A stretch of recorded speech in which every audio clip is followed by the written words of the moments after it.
Hi,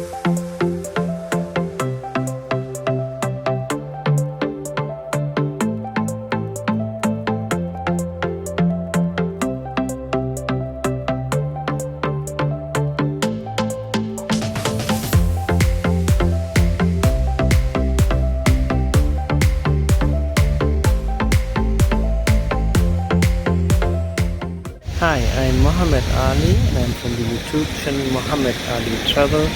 Today is one of the day where I have the rare opportunity to visit London.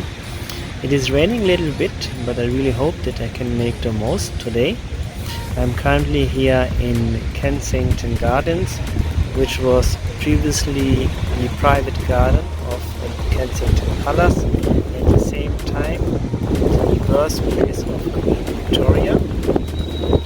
This beautiful garden, which covers 107 hectares, and it has magnificent trees, statues, and some other areas to see. At the moment, I'm currently standing in front of the Albert Hall, which is one of the most famous music and concert hall. Both are located and shared by the City of Westminster and the Royal Borough of Chelsea in Kensington. The garden itself is located at the west end of Hyde Park.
Every week on YouTube. Follow my dream and be part of my life on Facebook, Twitter, and YouTube. And don't forget to subscribe to this channel to get the latest update.